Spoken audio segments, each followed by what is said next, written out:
வணக்கம். இன்னைக்கு egg pudding எப்படி செய்யறதுன்னு பார்க்கலாம் வாங்க. 1/2 லிட்டர் அளவுக்கு பாலை நான் காய்ச்சி ஆற வச்சு வச்சிருக்கேன். 100 கிராம் அளவுக்கு சர்க்கரை, 4 முட்டை, 5 ஏலக்காவை நான் தூள் பண்ணி வச்சிருக்கேன். இப்போ இந்த முட்டையை நல்லா பீட் பண்ணிக்கலாம்.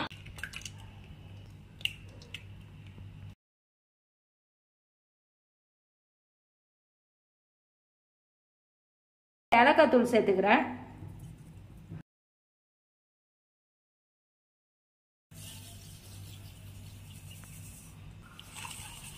சர்க்கரை சேர்த்து நல்லா கலந்துக்குங்க.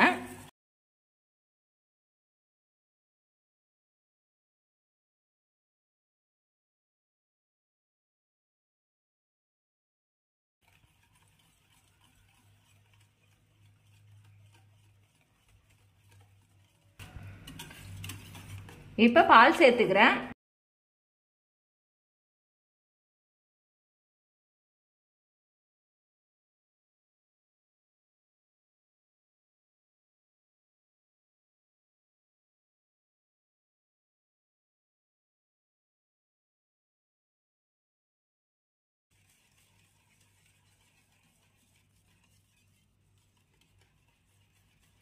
பால் சேர்த்துட்டு நல்லா கலந்துக்குங்க. தண்ணி ஊற்றி நல்லா கொதிக்க விட்டு வச்சிருக்கேன். இதில் ஒரு ஸ்டாண்ட் வச்சிடுறேன். இதுலயே 1 டீஸ்பூன் அளவுக்கு நெய் சேர்த்துக்கிறேன்.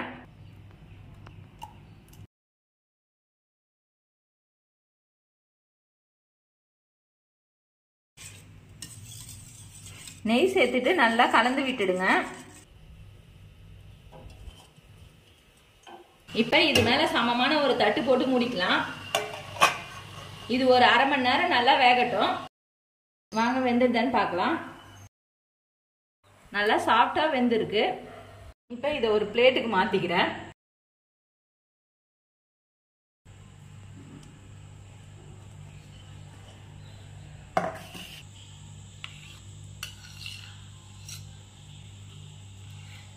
டேஸ்டியான இந்த எக் புட்டிங்க நீங்களும் வீட்டில் செஞ்சு பாருங்க. செஞ்சு பார்த்துட்டு எப்படி இருந்துச்சுன்னு சொல்லுங்க. லைக் பண்ணுங்க, ஷேர் பண்ணுங்க, கமெண்ட் பண்ணுங்க, சப்ஸ்கிரைப் பண்ணுங்க.